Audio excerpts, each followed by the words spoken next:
Bonjour à tous, enchanté. Donc effectivement, je vais prendre un petit moment aujourd'hui pour vous parler.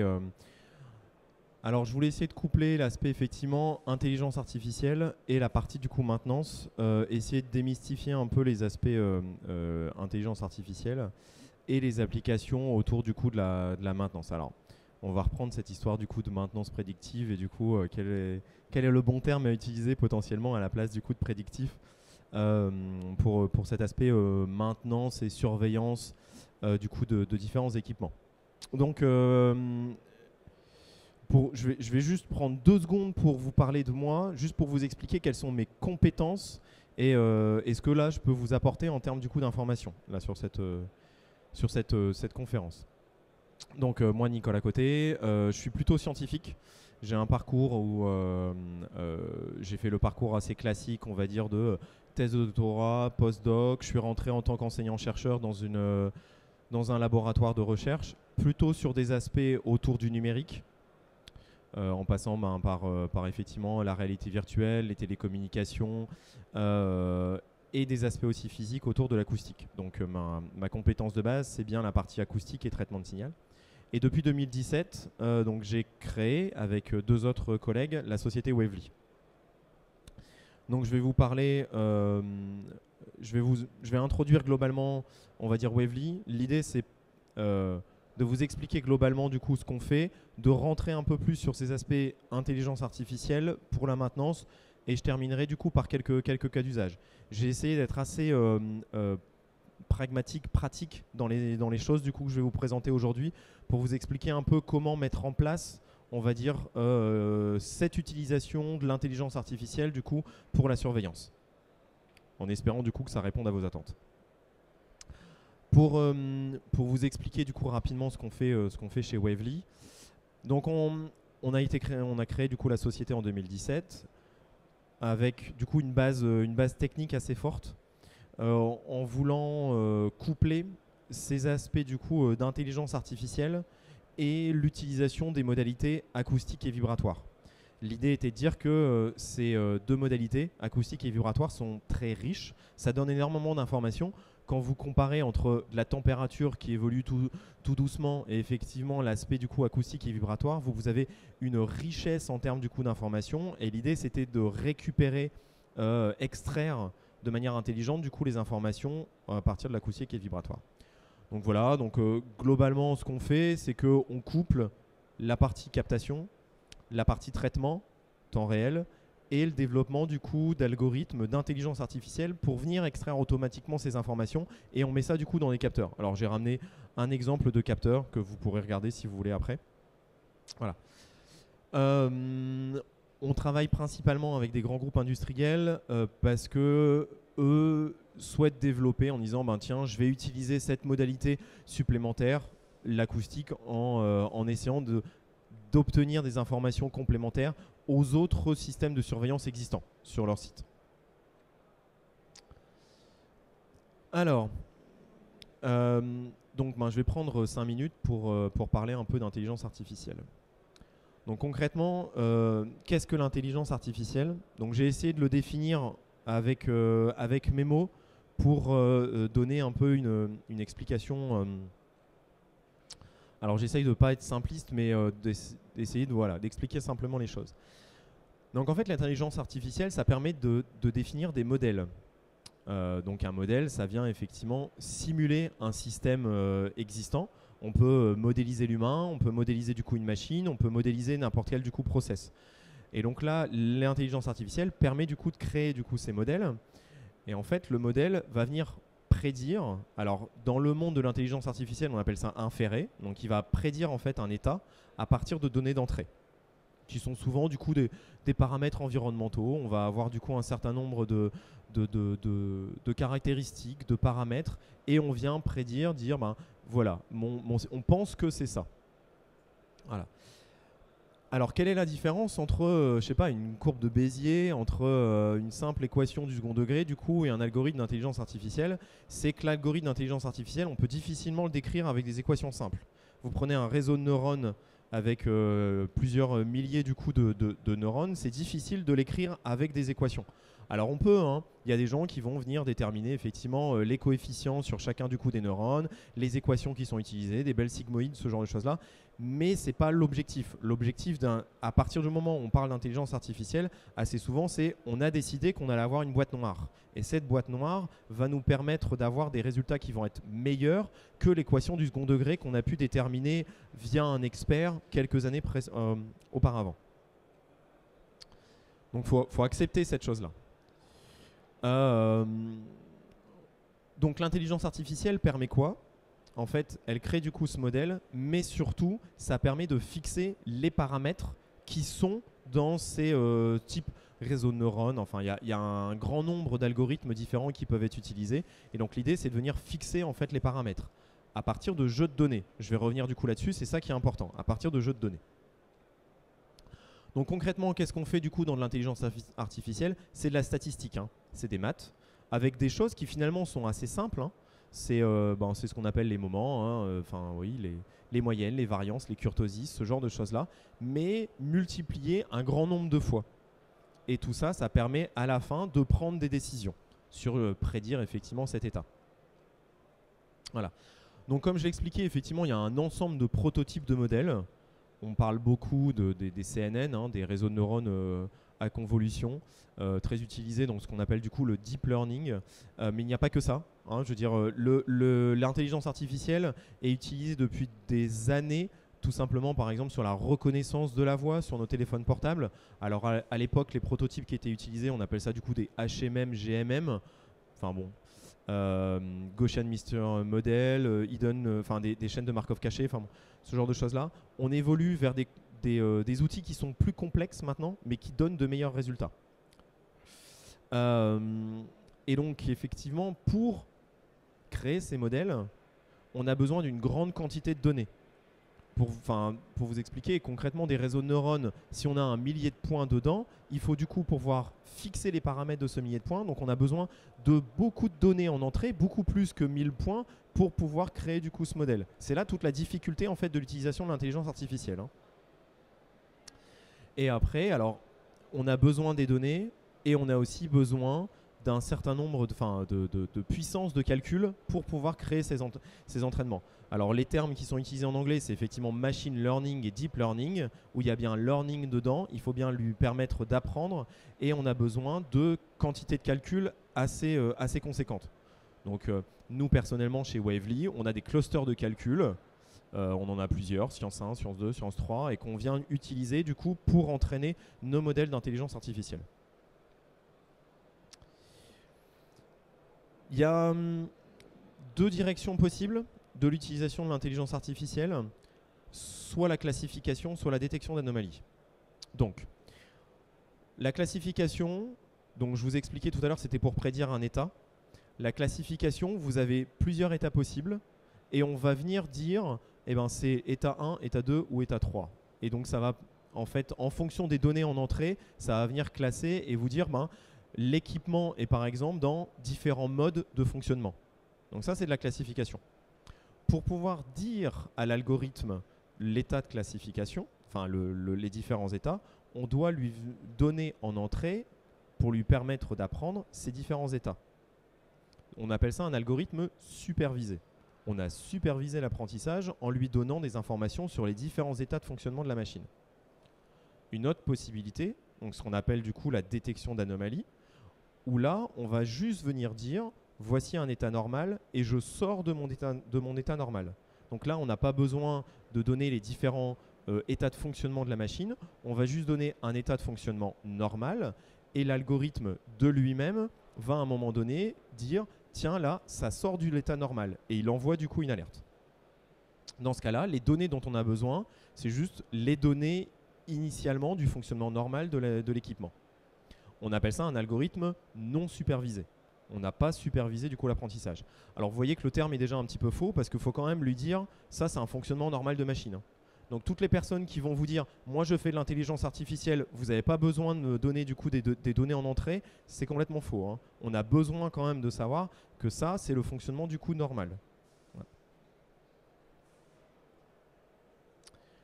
Euh, je l'ai dit du coup au début, donc moi je viens plutôt du monde du numérique, je suis pas un maintenancier, donc je n'ai pas forcément du coup l'expertise de la maintenance. Par contre, je me rends compte qu'on utilise souvent des termes qui sont pas forcément appropriés. Donc là, je me suis permis de reprendre du coup une illustration qui vient d'un article scientifique qui date de coup de 2019, hein, qui n'est pas non plus hyper récent, mais qui est assez intéressant, juste parce que concrètement, si vous allez dans les allées ici, même si au CPM, c'est quand même un salon du coup de la maintenance, donc les gens savent plutôt bien les choses. Vous allez du coup dans des salons qui sont plutôt dédiés, on va dire, sur la partie innovation. On utilise très majoritairement le terme de maintenance prédictive. On ne fait pas forcément du coup de maintenance prédictive. Il faut bien séparer entre, quand je vous expliquais juste avant la détection d'anomalies, on vient dire qu'il y a un état qui est anormal dans le fonctionnement du coup d'une machine. Mais c'est pas pour ça qu'on va prédire et indiquer la machine va tomber en panne après-demain. Ça, c'est deux choses différentes. Voilà. Donc c'est vrai que le terme qui est utilisé ici, par exemple, c'est de la maintenance cyber physical. C'est vraiment l'utilisation effectivement d'informations numériques pour la maintenance. Voilà. Donc c'est pas forcément de la maintenance prédictive. Donc comme j'ai expliqué du coup juste avant, j'ai fait exprès ici de mettre du coup en italique hein, la partie maintenance, enfin la partie prédictive, CF, du coup ce que je viens de dire du coup juste avant. Donc qu'est-ce qu'on fait du coup dans maintenance prédictive? Donc l'idée c'est effectivement de prédire les anomalies. Donc on a un fonctionnement normal et nous on va pouvoir effectivement prédire, quand je dis nous, c'est les différents acteurs effectivement du domaine, prédire que là, attention, il y a une évolution du fonctionnement et on sort du fonctionnement normal de la machine. Ça permet bien entendu un certain nombre de choses. Donc anticiper surtout les actions à réaliser du coup pour la maintenance. Pouvoir prévoir, tiens là je sors de mon état normal, c'est pas forcément critique. Donc là, il y a aussi à quel point on donne un degré du coup d'écart par rapport à la normale du fonctionnement de la machine. Donc là, ça permet de pouvoir anticiper un certain nombre de choses. Concrètement, ça permet de mieux organiser sa maintenance. On va pouvoir mieux planifier et pas se retrouver effectivement à dire je vais planifier une maintenance dans 3 jours alors que finalement la machine pouvait durer un petit peu plus longtemps. Voilà. Et du coup, mieux planifier la maintenance. J'ai mis en gras aussi le terme de risque. Pour moi, faire ce genre de surveillance aussi, ça permet aussi d'éviter des arrêts de production, mais aussi je dirais des catastrophes potentielles associées du coup à une défaillance. Par ailleurs, je travaille pas uniquement du coup sur la maintenance, mais aussi sur des aspects de sécurité. J'en parlerai un peu après, mais on travaille par exemple sur la détection de fuite de gaz. Là, l'idée principalement, c'est d'éviter une catastrophe assez conséquente sur une raffinerie liée à une fuite de gaz. Donc pour moi, la surveillance par le biais d'intelligence artificielle permet aussi de réduire des risques potentiels sur des sites industriels. Donc j'ai expliqué effectivement, du coup, on utilise des algorithmes qu'on appelle non supervisés. C'est vraiment l'idée de détecter des signaux faibles. C'est pas juste de dire tiens ma vibration elle a été multipliée par 3, c'est de détecter en fait des petites informations qui vont émerger dans le bruit de fond, on va dire, et qui sont des signes avant-coureurs de problèmes sur les équipements. Donc qu'est-ce qu'on fait initialement, on vient émettre des hypothèses, hein, donc, en lien avec ce que je disais juste avant. Donc c'est des algorithmes qui sont donc non supervisés. Cela dit, on est quand même obligé d'émettre des hypothèses sur le fonctionnement normal de la machine et sur les données que l'on va collecter. Donc les hypothèses, c'est globalement excusez-moi, c'est des mathématiques, mais effectivement les distributions, c'est-à-dire que comment les données du coup varient normalement dans le temps. On vient sélectionner un certain nombre du coup d'algorithmes. On va utiliser soit effectivement un random forest, une régression logistique, enfin les différents prototypes de modèles. On va effectivement sélectionner ça et surtout déterminer en fait la phase d'apprentissage initiale. Donc quand vous venez poser du coup ce type de capteur là et que vous venez le poser du coup sur une machine, ce qu'il faut c'est bien dire globalement, je vais apprendre pendant un mois ou je vais apprendre pendant 15 jours, mais il faut que pendant 15 jours ou un mois, la machine fonctionne normalement. Sinon, elle va apprendre un fonctionnement aussi anormal. Donc ça, c'est un point qui est effectivement assez important, quoi. Et inversement, si vous apprenez que pendant une seule journée, mais que vous avez travaillé... Enfin, je donne juste un exemple. J'avais une fois fait une intervention au niveau du CNPE, du coup, à Gravelines. Et en fait, il y a une forte variation en lien avec les marées, du coup, au niveau du CNPE. on avait fait un apprentissage pendant quelques heures, on n'avait pas pris en compte marée haute, marée basse. Bah, du coup, dès qu'il y avait un changement de marée, on avait du coup des problèmes du coup qui apparaissaient. Donc là, il faut bien prendre en compte l'ensemble des variations aussi en lien avec l'environnement pour faire cet apprentissage. Donc pour moi, là, ouais, cette maintenance prédictive, c'est pas juste on va mettre en place de la maintenance prédictive, mais pour moi, c'est associé à d'autres outils et associé à d'autres technologies. Pour en avoir parlé aussi là du coup sur quelques stands, pour moi la maintenance prédictive a aussi un intérêt à partir du moment où c'est associé à d'autres outils pour pouvoir, on va dire, mettre en place justement toute cette culture de pouvoir mieux s'organiser pour la mise en place du coup de la maintenance. Donc connecter ça du coup à une GMAO par exemple pour pouvoir mieux planifier, mieux gérer aussi du coup les notions de gestion de stock. Pour moi, voilà, c'est un ensemble d'outils à mettre en place ensemble pour pouvoir évoluer et mieux gérer du coup sa maintenance. Et à côté de ça, il y a aussi d'autres technologies qui sont associées à la maintenance prédictive.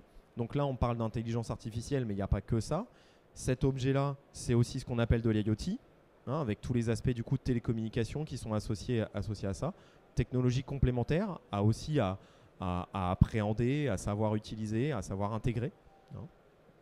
Et de plus en plus, il y a des choses complémentaires comme l'utilisation de jumeaux numériques qui permet de simuler un certain nombre de choses. Voilà, on a une donnée qui remonte. Est-ce que c'est une alerte ou non? On vient utiliser le jumeau numérique pour pouvoir simuler un certain nombre de choses et déterminer s'il y a un risque ou non. Et ou sinon la réalité augmentée qui permet, par exemple, j'ai des capteurs qui viennent remonter les informations. On peut venir avec les lunettes connectées et venir faire apparaître les informations qui viennent des différents capteurs et des anomalies ou non du coup détectées sur les capteurs. Voilà. Donc assez souvent, pour aller du bout en bout, il faut plusieurs partenaires. Donc nous, on offre une proposition de surveillance, mais il faut associer effectivement un partenaire pour la GMAO, il faut associer un partenaire du coup sur la partie système de contrôle commande qui peut faire intégrer aussi les informations qui viennent du coup de ces outils de captation, ce genre de choses-là. Pour moi, c'est effectivement assez vertical avec du coup plusieurs partenaires. Donc là, du coup, j'ai fait un petit peu de théorie. L'idée, c'était de voir avec vous comment on peut mettre en œuvre ces différentes choses, hein, la partie intelligence artificielle. Et je terminerai par quelques cas d'usage chez nous sur ces différentes thématiques. Donc, comment démarrer? Pour moi, il y a un certain nombre de questions à se poser dans un premier temps.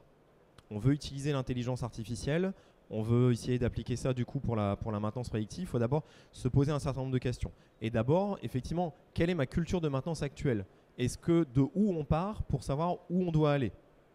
Est-ce que déjà dans un premier temps, elle est internalisée ou externalisée? Et quels sont les outils existants déjà utilisés en interne? Quelles sont vos données disponibles? Et ça, c'est un point effectivement assez crucial. On s'est retrouvé nous à travailler sur des notions de faire ce qu'on appelle des POC, hein. Je reviendrai là-dessus après, mais on fait des POC. On nous donne pas les données en entrée. C'est quand même très très compliqué en fait pour nous. Je vous expliquais, on utilise l'acoustique, on utilise le vibratoire, signaux très très riches. Si on nous laisse complètement aveugle, nous on va se retrouver à venir chercher à récupérer des informations sur le process, sur la production, et pas forcément sur l'état de santé des machines.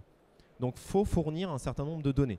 Soit vous avez déjà des données numérisées et horodatées. Ça, c'est effectivement assez important. C'est-à-dire qu'on a besoin, nous, de détecter à quel moment, par exemple, il peut y avoir un début d'anomalie. Donc, il faut savoir réussir à déterminer du coup les données et venir positionner du coup les données dans le temps. Dans le langage informaticien, ils appellent ça souvent des time series. Ils ont besoin de time series. Et ils vont vous demander du coup des fichiers CSV avec les données et tout ça doit être horodaté en UTC ou en GMT, enfin bon, habituellement ce genre de choses-là. Voilà. S'il y a des informations effectivement du coup de maintenance, donc s'il y a des capteurs existants et surtout quelles ont été les maintenances du coup réalisées, on travaille nous par exemple avec, là on fait un POC avec la RATP sur des escaliers mécaniques. On a un certain nombre, enfin on a finalement assez peu d'informations de production, mais par contre ils nous ont donné quelques informations du coup de maintenance sur les dernières années qui ont été réalisées du coup sur les escaliers mécaniques. Ce qui permet nous orienter, de savoir, ok, voilà quelles sont les défaillances du coup potentielles. Voilà. Et des données de production, comme je vous l'expliquais juste avant. Si les gens, vous voulez les faire travailler en utilisant un cabinet, on va dire, qui utilise de l'intelligence artificielle, vous les faites travailler sans donner d'informations en entrée, ils vont vous donner des données de production. Ils ne vont pas vous donner d'état de santé du coup sur les équipements. Donc il faut les données en entrée. Et je reviendrai là-dessus, quelle est la fréquence du problème, quelle est la fréquence de défaillance du problème. Ça est en lien avec la durée d'apprentissage du coup des capteurs et aussi avec vous voulez faire un POC, quelle est la durée du POC pour pouvoir prouver que effectivement l'intelligence artificielle apporte un certain nombre d'informations complémentaires. Ai-je une bonne estimation du coût de ces problèmes ? Ça, c'est un autre point. Un certain nombre du coup, de groupes veulent utiliser du coup l'intelligence artificielle. Ok, je veux utiliser ça, on va faire du coup un POC. Ça a un coût de mettre en place ce genre d'outil. Ça, il y a une capacité de calcul qui est assez conséquente en intérieur, à l'intérieur du coup du capteur. Ça a un coût pour savoir du coup s'il y a un retour sur investissement possible de la part on va dire des personnels, enfin des responsables, on va dire, et des gestionnaires du coup d'équipements. Il faut aussi avoir une bonne connaissance du coût associé aux différentes défaillances. Alors une fois qu'on a tout ça en main, on peut effectivement se lancer dans le POC, hein, le Proof of Concept. Je mets quatre étapes là. Ces étapes peuvent potentiellement changer en fonction du coup de ce qui est à disposition, de l'état d'avancement, on va dire, du coup du gestionnaire des équipements. Donc le premier cas, c'est effectivement analyser un peu le contexte. Quelles sont les données mises à disposition? Quel est l'environnement? Est-ce qu'il y a des spécificités en lien avec l'environnement? Le cas par exemple des environnements ATEX. Donc il faut prévoir effectivement des capteurs spécifiques du coup pour les environnements ATEX.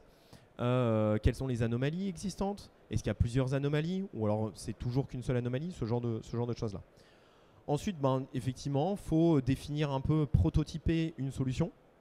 Prototyper du coup le modèle, les indicateurs initiaux qu'on va utiliser, les capteurs qui vont être utilisés. Est-ce qu'on va utiliser de la température, du vibratoire, de l'acoustique, de l'électromagnétisme? Il y a différentes possibilités, bien entendu.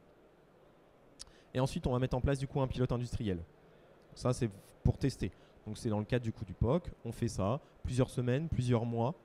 Ça, c'est les durées approximatives, hein. Le temps du coup de voir apparaître une défaillance, de détecter bien en amont du coup la défaillance et pour pouvoir montrer effectivement l'intérêt pour les gestionnaires du coup du parc de machines. Tout se passe bien, ok. Ensuite, on peut mettre en place du coup une industrialisation pour un déploiement plus long. Alors, maintenant, on veut mettre en place de l'intelligence artificielle. En fait, comme je l'ai expliqué, l'intelligence artificielle, c'est finalement c'est peu de choses par rapport à l'environnement qui est autour pour faire fonctionner du coup tout le système. Hein. Donc déjà, il faut capter les données. Comme je vous l'ai expliqué du coup juste avant, il va falloir déterminer quelle est la donnée la plus intéressante pour pouvoir détecter en fait les défaillances sur les machines. Quel système de traitement? Est-ce que du coup le traitement il doit être fait sur un capteur ou alors est-ce que je peux faire remonter toute l'information pour traiter les choses du coup sur le serveur?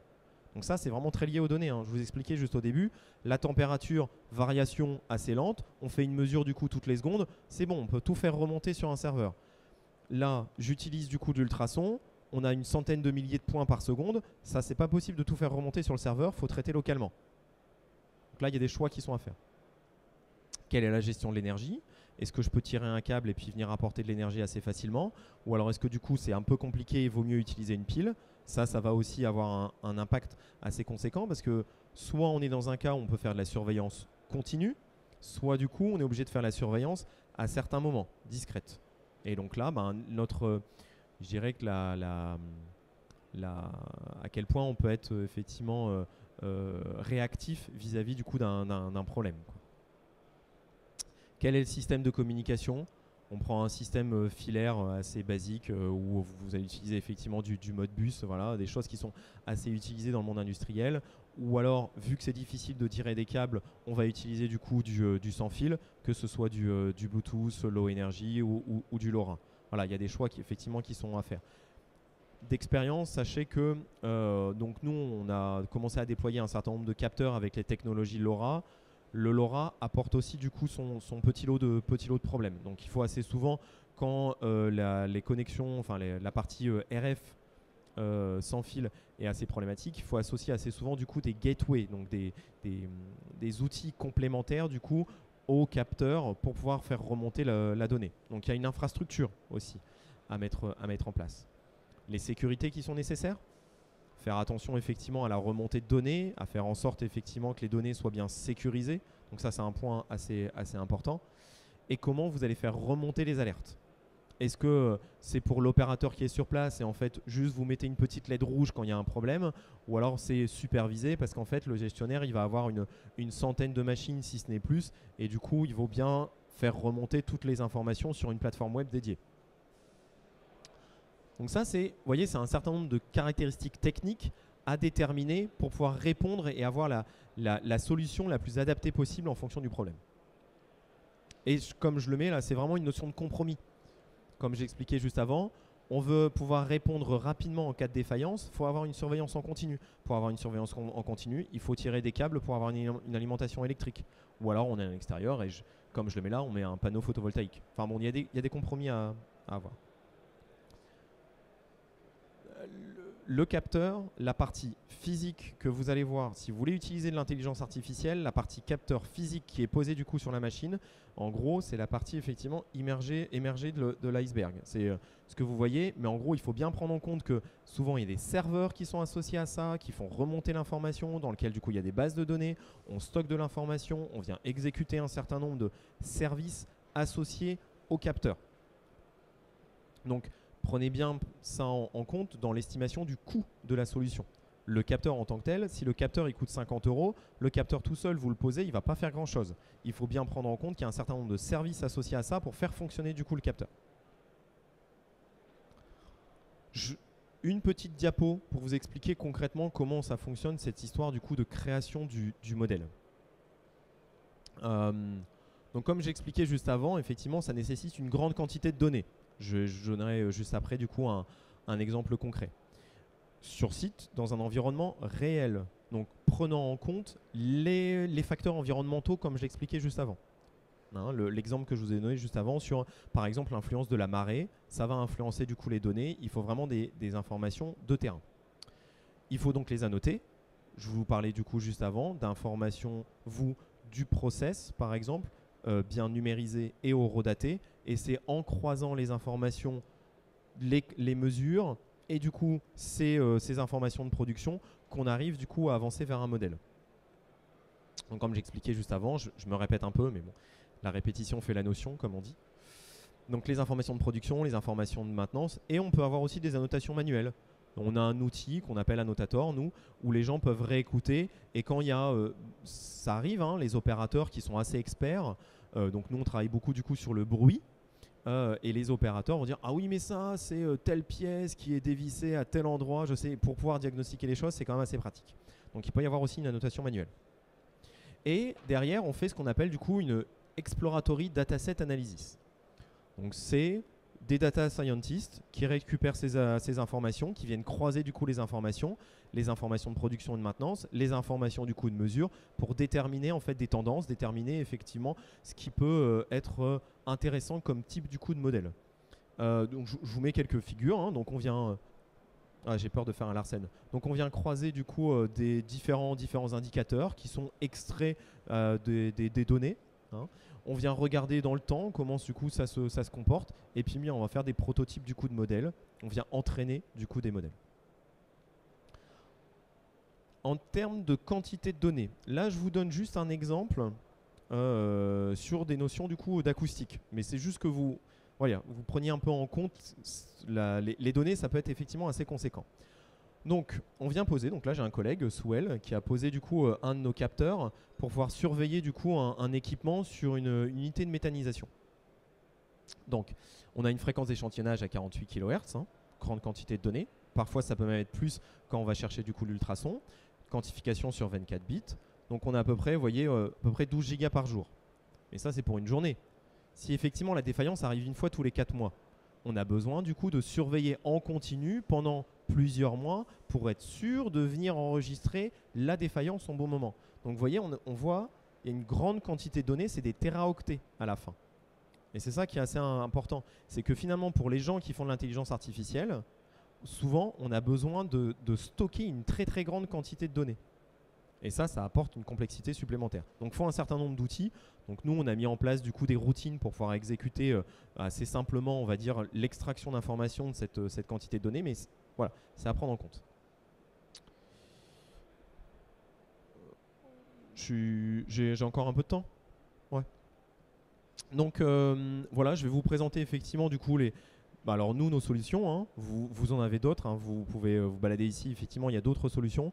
Chacune vont avoir en gros un peu ces différentes spécialités. Là moi je vais rentrer du coup dans ce qu'on sait faire nous sur la partie acoustique et vibratoire. Donc on a deux solutions, donc le capteur qui est ici qui s'appelle Predict. Alors effectivement, le capteur pour la maintenance prédictive, donc ça c'est deux diapos on va dire commerciales là que je vais vous présenter, qu'on utilise nous pour de la détection d'anomalies, principalement sur de la machine tournante, hein, parce que la machine tournante du coup surveille en continu. Nous, comme j'ai expliqué juste avant, donc on est sur pile, on vient mesurer de manière discrète de temps en temps, donc on a besoin du coup que les équipements tournent en continu et on va venir détecter quand il y a une évolution critique, on va dire, du fonctionnement. Voilà. Donc associé au capteur, nous on a décidé du coup de mettre à disposition une application sur smartphone qui permet du coup de capter les données, de mettre à jour le firmware du coup sur le capteur, de lancer du coup un apprentissage, donc l'entraînement dont je vous parlais du coup tout à l'heure, qui est vraiment, c'est la personne du coup de terrain qui va savoir si l'entraînement ça doit durer du coup une journée, 15 jours, un mois, voire plus.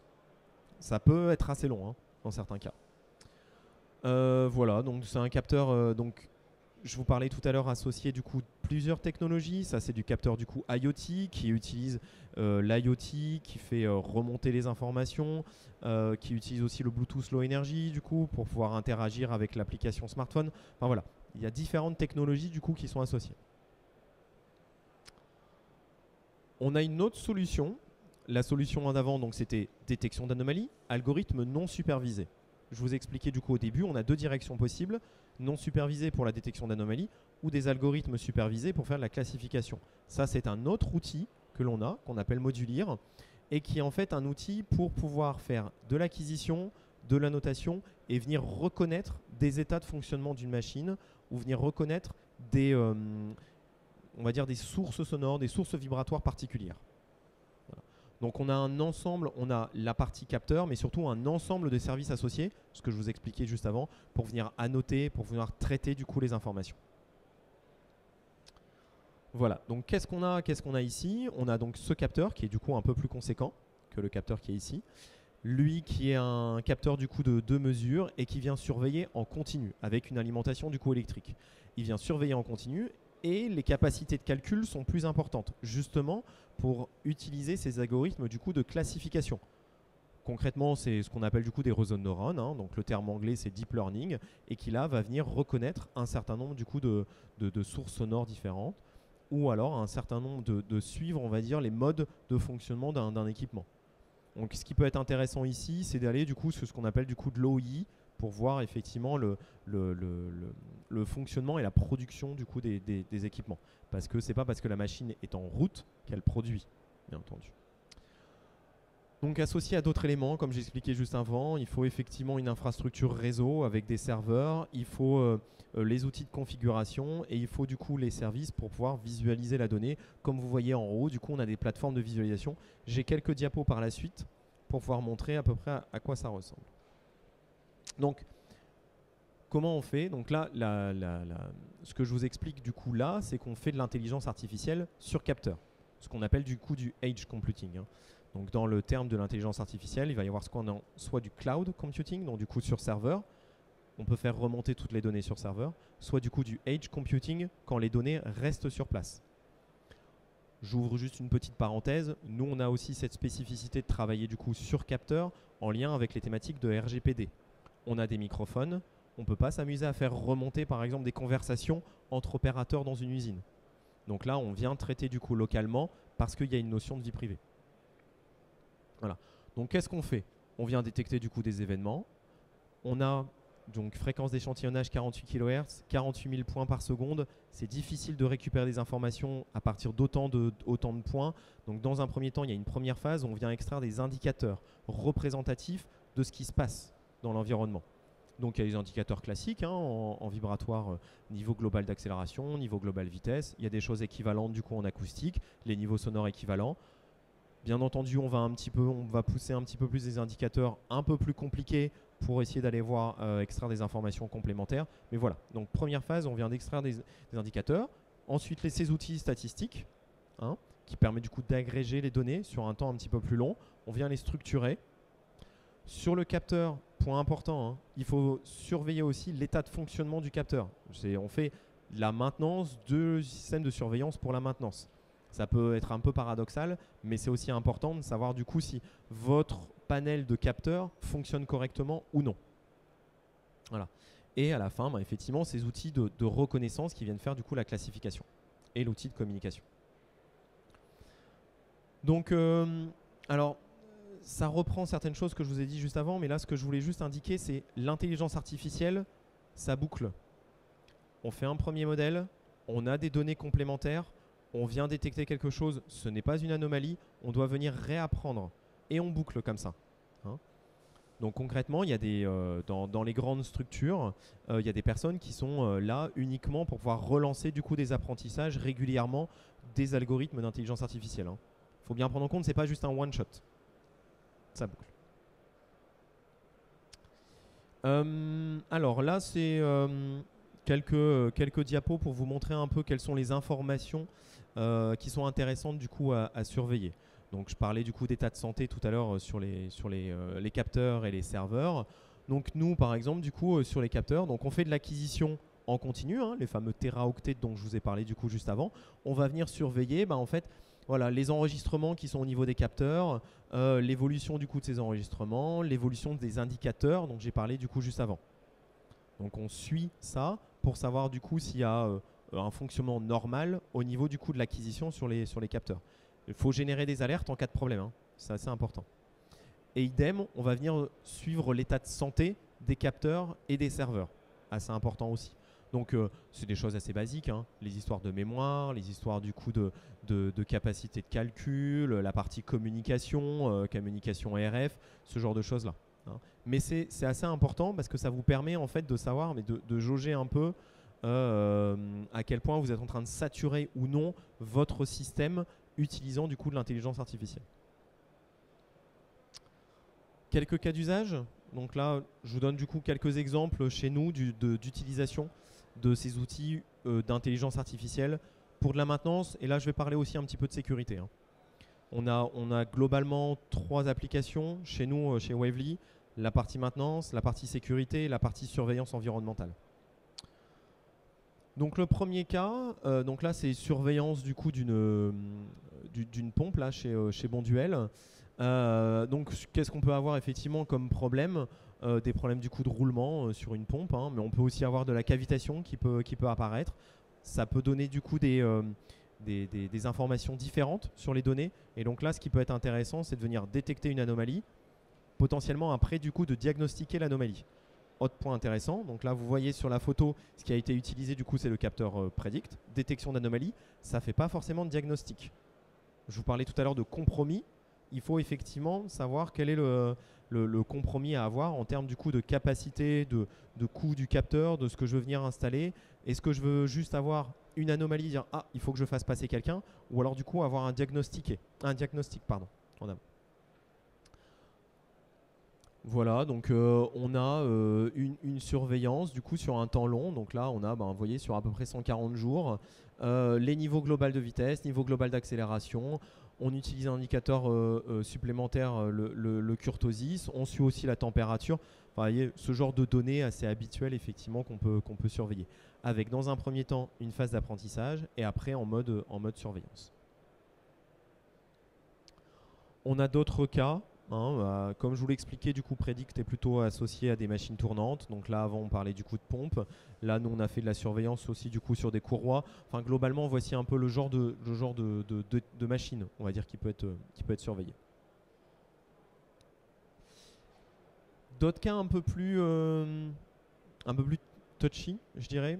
Pas forcément effectivement des machines tournantes, des équipements. Donc là, on a travaillé avec EDF sur la surveillance d'équipements annexes sur des turbines, sur des barrages hydroélectriques. Donc là, par exemple, c'est détection de fuite, hein, sur un certain nombre de... Là, par exemple, du coup, sur 2 robinets. Donc là, l'idée, c'est justement les indicateurs qu'on mentionnait juste avant, niveau global d'accélération, niveau global vitesse, vont pas vous permettre de diagnostiquer le problème. Là, vraiment, c'était l'idée de diagnostiquer aussi un problème particulier. Donc là, il y a toute une phase un petit peu amont qui a été réalisée pour déterminer quels étaient les bons indicateurs et le bon modèle, prototype du coup de modèle à adapter pour pouvoir diagnostiquer le problème. Soit détection d'anomalie, soit diagnostic du coup de problème. Et comme je vous l'expliquais, du coup, on travaille sur la partie maintenance, mais aussi sur la partie environnementale, sur la partie sécurité. Sur la partie environnementale, une des applications principales de notre côté d'utilisation de l'intelligence artificielle, c'est pour du suivi de chantier de construction.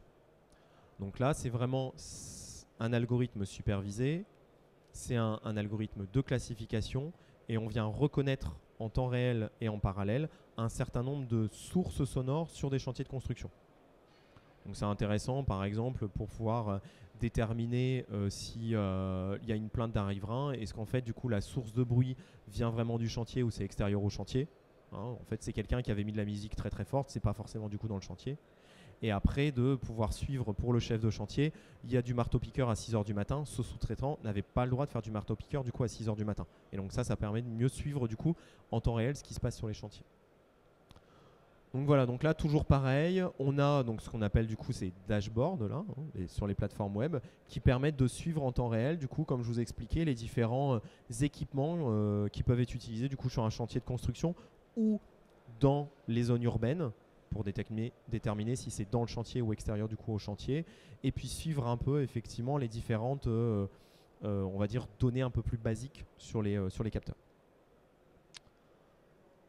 Problématique sécurité maintenant. Je vous expliquais aussi, donc on a on travaille aussi du coup donc là avec Total, donc pas que, sur la partie détection du coup de fuite, donc fuite de méthane, parce que c'est un danger potentiel pour des opérateurs et pour les équipements. Donc nous la demande initiale du coup de Total, c'est de pouvoir détecter des fuites de gaz, venir les localiser pour faciliter du coup le travail des opérateurs sur le terrain, et aussi de venir classer la dangerosité du coup de la fuite. Est-ce que du coup on coupe tout ou est-ce qu'on peut envoyer un opérateur du coup sur place? Ça c'est aussi quelque chose d'important. Et tout ça est réalisable justement en couplant la captation acoustique et ces algorithmes d'intelligence artificielle. Donc là on est vraiment du coup dans un outil d'aide à la décision du coup pour les opérateurs, comme là, je l'indiquais du coup juste avant. Est-ce qu'il faut arrêter la production? Est-ce qu'il faut envoyer un humain sur place? Ou est-ce qu'il faut envoyer un robot parce qu'il y a un danger du coup pour l'humain? Et associé, comme j'ai expliqué du coup au début, associé à d'autres technologies, comme là du coup avec un jumeau numérique qui permet de simuler, je détecte une fuite, je sais qu'elle est là, c'est sur tel pipeline, je viens simuler les risques potentiels via un jumeau numérique. Donc là, pour vous donner du coup petite idée, donc là on a une zone à peu près de 2000 m², on a en tout une dizaine de capteurs sur cette zone. On vient détecter, en cas de problème, on vient localiser du coup la fuite et on vient donner du coup la dangerosité du coup de la fuite. Toujours en associant algorithme de classification avec du coup la modalité acoustique. Et c'en est terminé du coup pour moi. Merci beaucoup. Le timing parfait. Merci beaucoup de ce côté. Merci pour votre présentation très riche, très complète, très riche d'informations et pas effectivement vous présentez un produit, mais vous avez aussi, vous dites également, voilà, ce produit, il y a évidemment des qualités qui vous sont propres, qui lui sont propres, mais voilà, ça existe aussi ailleurs, mais vous l'avez bien mis en application. Voilà, moi je vous remercie aussi de ces exemples concrets. Juste une petite précision aussi, alors je fais un petit peu l'avocat du diable par rapport au terme prédictif. C'est vrai qu'en France, on a, et notamment avec la FIM, dont on est partenaire, on parle plutôt de maintenance prévisionnelle en fonction de la norme, tout simplement. Mais voilà, prédictif étant un terme plutôt anglo-saxon.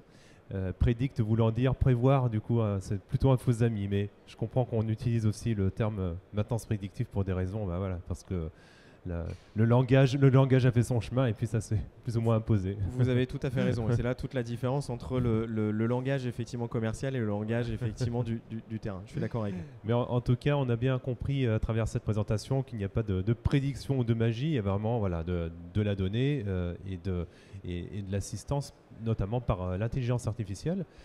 Peut-être des questions dans l'Assemblée justement sur... soit sur la technologie, soit sur le concept aussi d'une manière générale. C'est vrai qu'on a le principe ici de l'Edge, donc par rapport au cloud. L'Edge où on a immédiatement l'information en local. Vos clients, ils se tournent plutôt vers ce type de solution ou ils sont plutôt séduits, enfin clients ou prospects sont plutôt séduits par la partie, enfin le cloud?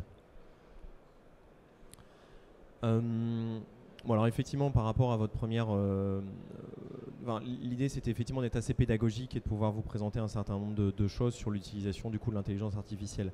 Là, par rapport à cette distinction entre Edge et Cloud, comme j'expliquais juste avant, en fait, c'est vraiment c'est un choix technique finalement.